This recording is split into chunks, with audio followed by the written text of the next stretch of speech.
नगर निगम के कर्मचारी संघ के सचिव मौजूद हैं, इनसे जानते हैं कि इनकी क्या प्रतिक्रिया है इस घटना को लेकर। आपका क्या कहना है, ये जो दुर्घटना घटी है आज, इस पे संवेदना है वो कैसे व्यक्त करते हैं? संवेदना व्यक्त करना यही है, जो मेरा कर्मचारी एक हमारे सब बीच से चला गया, बहुत ही आभार व्यक्त करते हैं। दुख का सामना करना पड़ रहा है आज का समय में।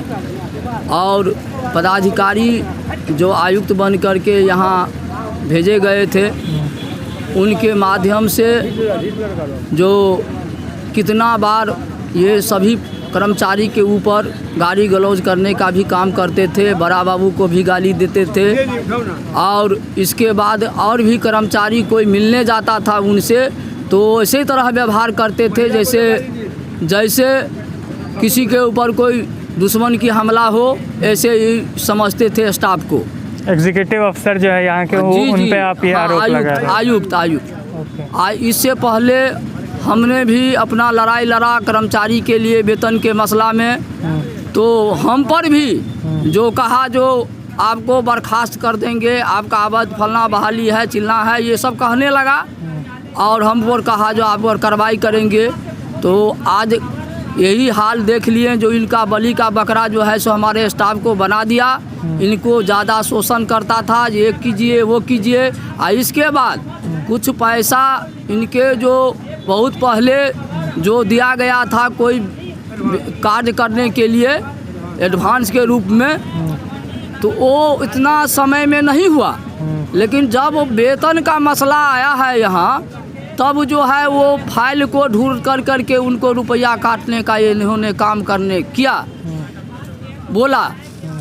और यही हाल है अधिकांश कर्मी के संग, जिसको किया था, जबकि वो चीज़ समाप्त हो चुका था। एक तरह से अपनी भड़ास निकाल रहे हो बाकी कर्मियों के साथ। जी। और सभी कर्मी के साथ इनका अधर व्यवहार रहा है। किसी भी कर्मी को गाली गलौज देना इनकी आम बात था।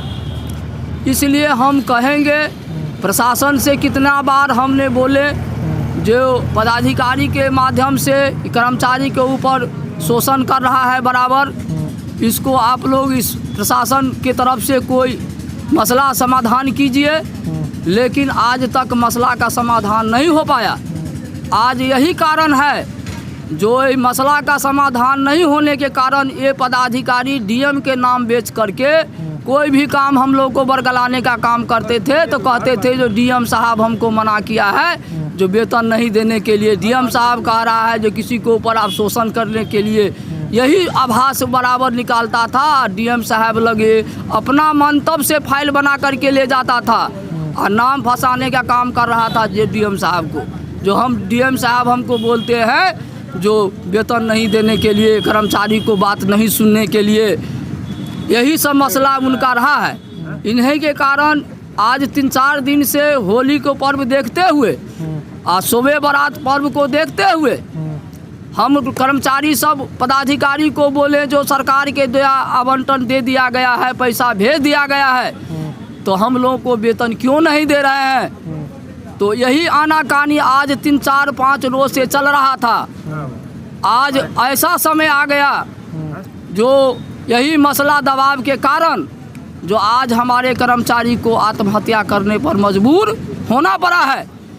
इसलिए हम कहेंगे प्रशासन से, जो आप ऐसा प्रशासन दीजिएगा नगर निगम में। सरकार देता है नगर निगम को सुधारने के लिए, कर्मचारियों को कष्ट को हटाने के लिए, बल्कि कर्मचारियों को कष्ट देने के लिए नहीं।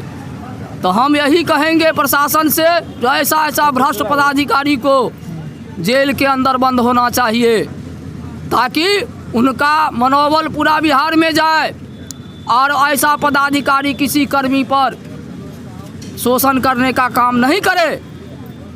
और उनके करते हुए ऐसे पदाधिकारी भ्रष्ट को बर्खास्त कर देना चाहिए, ताकि ये पदाधिकारी रहने के लायक नहीं है। पदाधिकारी विभाग का मालिक होता है, कर्मचारी का मालिक होता है।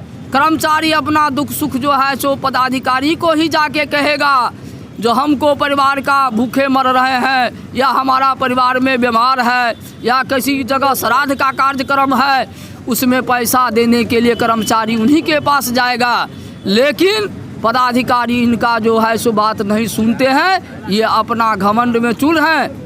परसों की रोज़ बात है, जो हम भी गए 4-5 कर्मी के लेके भेंट करने के लिए, यही दरमाहा वाला मसला पर सवाल लेकर के जब गए तो यही बात बोले, जो हम फौजी दिमाग का हैं, हम अब जो बोलते हैं वही करते हैं। तो कहिए जो इनको फौजी को रहना चाहिए लड़ाई लड़ने के लिए, देश में कारगिल में लड़ाई लड़े, आकि नगर परिषद में कर्मचारी से आकर के लड़े, ये कैसा बहादुरी है? ऐसा नहीं होना चाहिए। प्रशासन से कहेंगे ऐसा भ्रष्ट पदाधिकारी को जो बर्खास्त करे और FIR करके उनको जो है सो जेल भेजवाने का काम करे। यही मेरा कहना हुआ। और जिस परिवार को घटना हुआ है उस परिवार को मुआवजा उसका कम से कम 50 लाख रुपया मिले, और इस परिवार में एक को नौकरी भी मिले और उसके पत्नी का पेंशन भी मिले। यही मेरा कहना है। इसी के बाद मैं अपना वाणी पर विराम दे रहा हूँ। अभी आपने सुना है कर्मचारी संघ के सचिव का बयान, इनका क्या कहना है इस दुर्घटना को लेकर।